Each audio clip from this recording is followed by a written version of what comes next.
Bonsoir, je voudrais présenter ce soir un nouveau cours de yoga que j'ai appelé Yoga lent, Yoga slow, en faisant un clin d'œil au Bhakti Yoga, le yoga du don de soi, un yoga qui est centré sur le cœur et en m'inspirant du terme lent qui indique la capacité de prendre en compte la lenteur d'un apprentissage, de décélérer vis-à-vis de ses attentes, des attentes de résultats.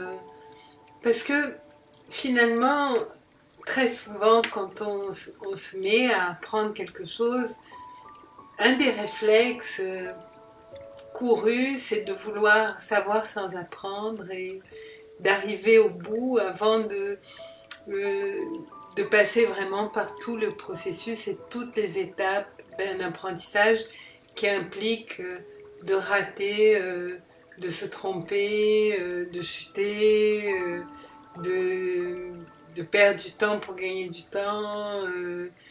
Et c'est sûr que quand on est dans une école, on n'est pas du tout dans la logique d'entreprise où on arrive et on est censé performer.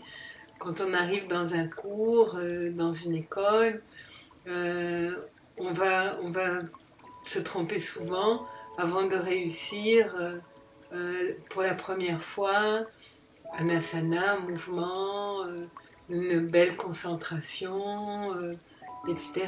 Enfin, je vais détailler un petit peu le contenu très général d'un cours de yoga. Donc, je voulais d'abord définir pourquoi yoga slow, yoga lent. Parce que quand on entre dans un processus d'apprentissage, eh bien, il faut de la patience, il faut décélérer, il faut prendre le temps, le temps pour soi, le temps pour, euh, pour donner de soi, pour recevoir aussi. Donc, c'est un temps d'échange. Et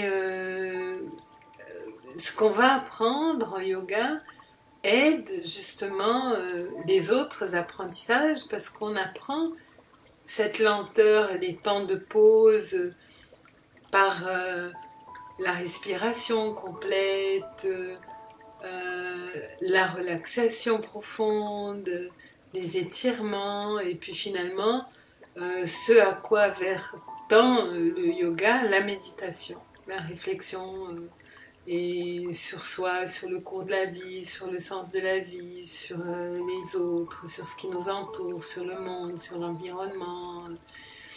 Donc slow, ça se réfère aussi à la danse.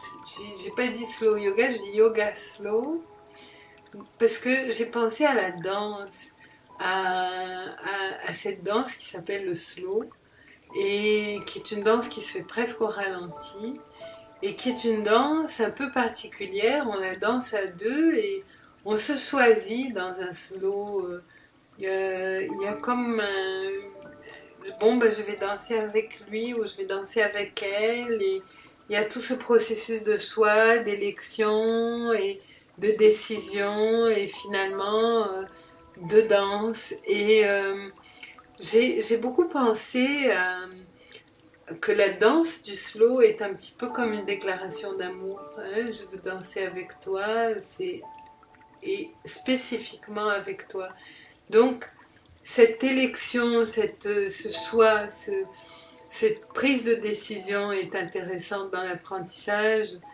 C'est dire, je veux le faire, je veux danser, je veux prendre part à la danse et ou bon, ben, je vais aller voir, puis je vais réfléchir, puis si je participe ou si je participe pas, puis à un moment donné, on décide de danser, on décide de participer, on s'implique. Et c'est ça qui m'a intéressée aussi dans le nom de slow, de la danse.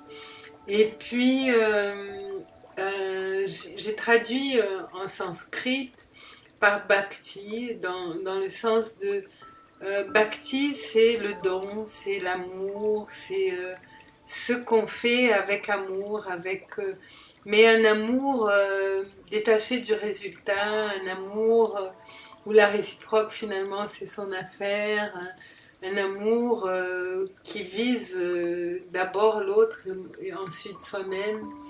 C'est ce bel amour qui a une qualité, une connotation appréciée de ceux qui vont pratiquer les exercices spirituels.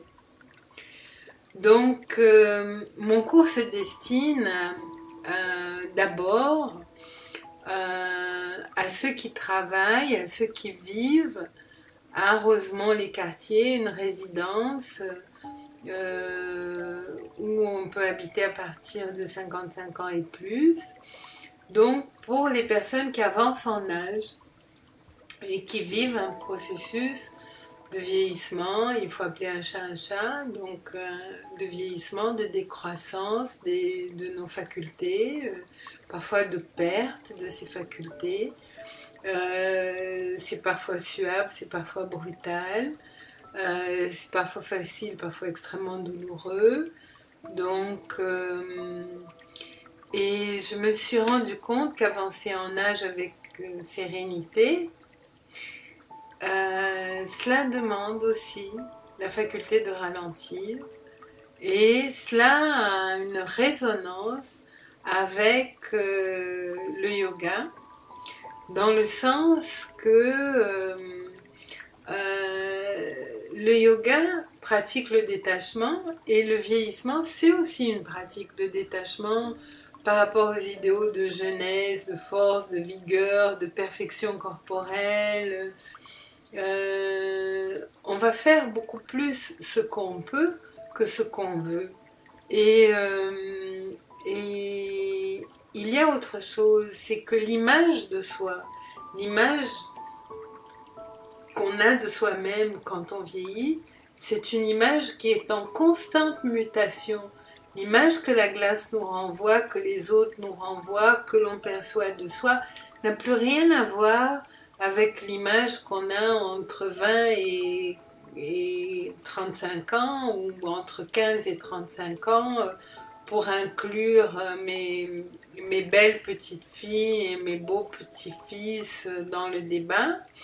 Je dirais que à leur âge, c'est un âge de monter en force, de monter en puissance, de haut en couleur, de développement, alors que quand on a 75 ans, comme papy, 76 ans, tous les jours c'est une conquête et tous les jours c'est un gain et tous les jours demande un effort et le simple fait d'être en vie parfois ça suffit et ça suffit à faire la journée. Bon, ben, aujourd'hui qu'est-ce que tu as fait? Ben, je me suis maintenue en vie, c'est ça. Et donc c'est très différent ce qu'on peut attendre de quelqu'un qui va faire un cours à 75 ans que de quelqu'un qui va faire un cours à 25 ans.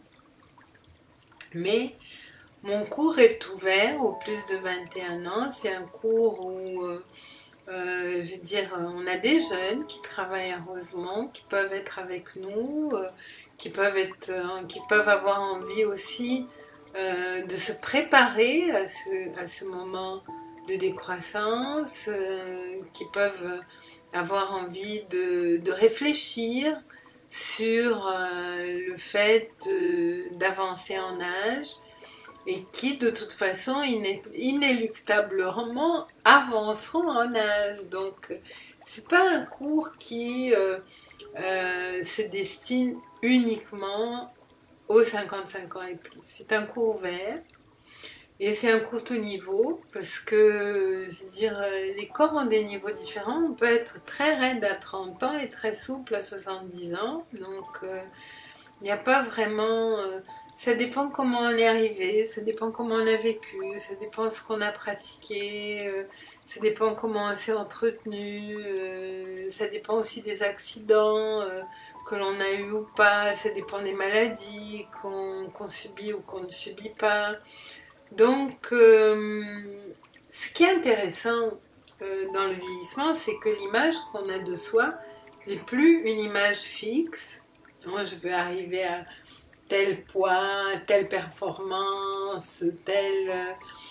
C'est au contraire, c'est une image qui est en mutation tout le temps et qui nous surprend tout le temps. Et par les limites qu'elle va poser et qui nous demande une faculté d'adaptation nouvelle. C'est-à-dire qu'il va falloir réagir par rapport à ces changements qui arrivent, à ces chats qui sortent du sac, à cette boîte de Pandore qui s'ouvre, avec toutes sortes de surprises, parfois désagréables, et qui vont demander d'apprendre toute une série de vertus que le yoga prône, comme la patience, l'humilité, l'acceptation, la sagesse, l'altruisme, mais surtout un mot qui résumerait un peu toutes les vertus pour moi et qui peut s'inscrire autant sur le corps que sur le mental, c'est l'équilibre. C'est-à-dire que je vais axer le cours sur l'apprentissage d'un certain équilibre. Et le premier apprenti, c'est celui qui offre le cours. Hein. Il ne faut pas se faire d'illusions. Je veux dire, quand il y en a un qui enseigne, il y en a deux qui apprennent. Et j'aime beaucoup la position d'apprenti et de société apprentie, de groupe apprenti, dans le sens où on est tous en train d'apprendre. Moi, j'apprends le yoga, mais ceux qui sont en Inde, ceux qui sont au bord du Gange, sont à un niveau de détachement bien supérieur au mien. Les danseurs étoiles qui pratiquent du yoga, ou ceux qui ont un corps travaillé. Moi, j'ai eu la chance d'enseigner un équilibriste qui travaillait dans les cirques, qui avait une force physique extraordinaire. J'ai eu des élèves qui m'ont dépassé en agilité, en force, en jeunesse, en capacité.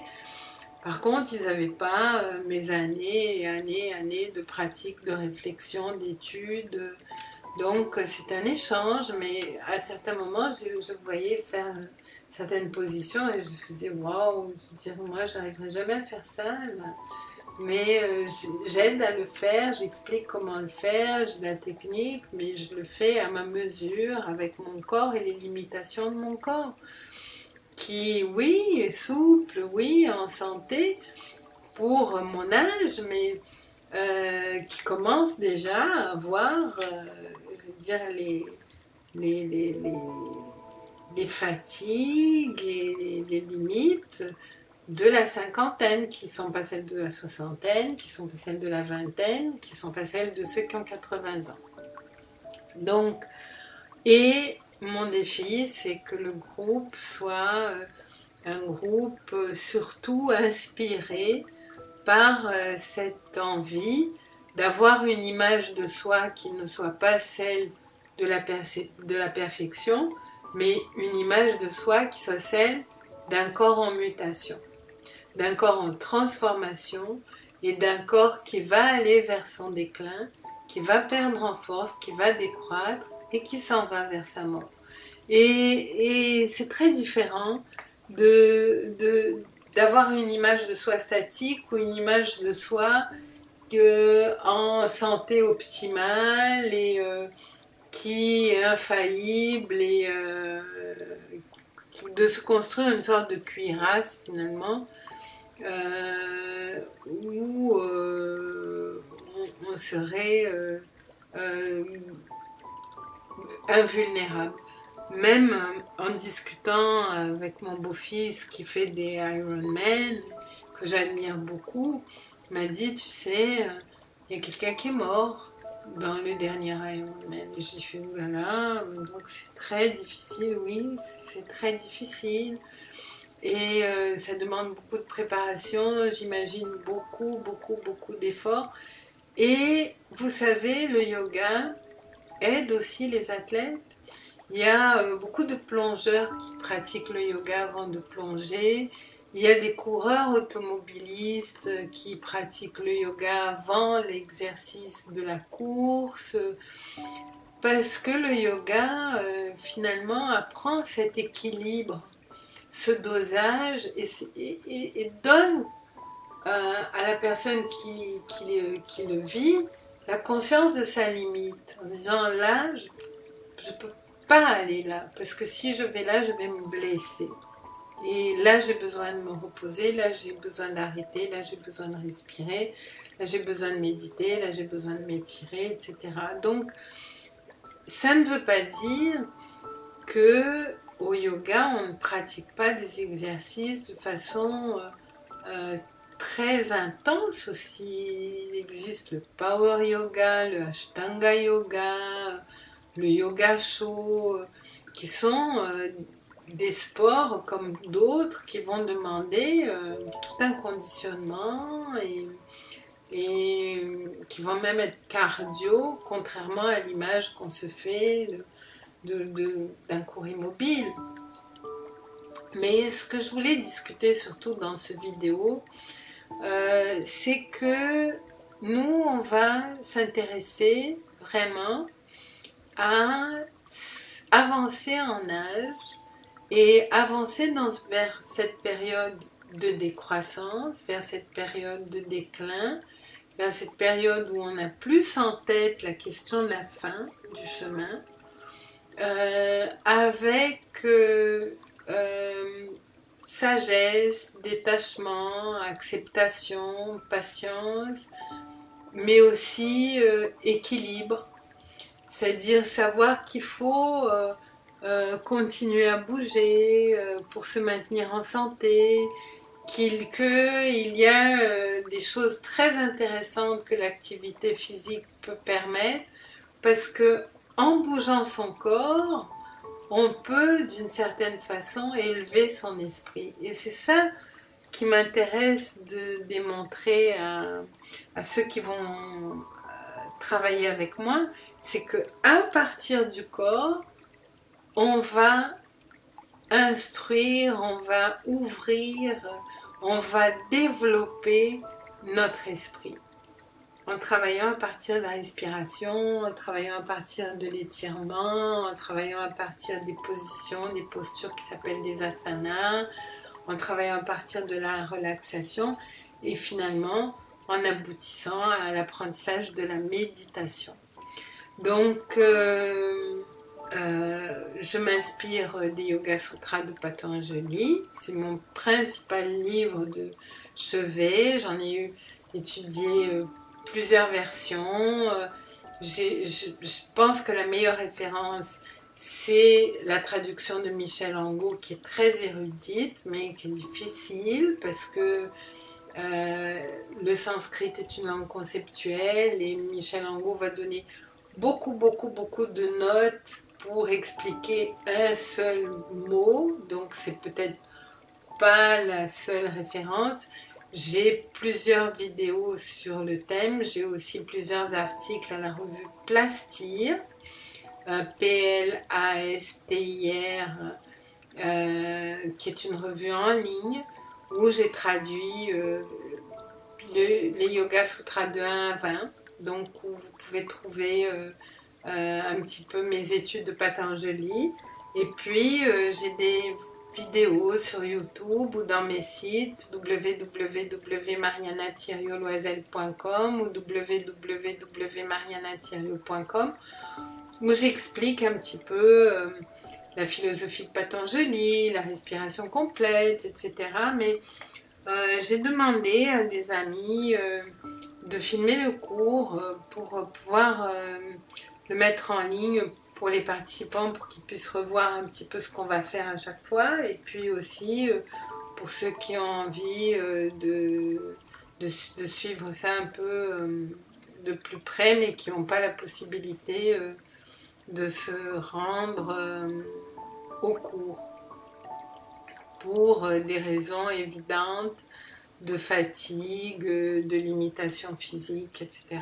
Mais qui ont envie d'écouter, par exemple, un enseignement ou une méditation guidée ou une relaxation.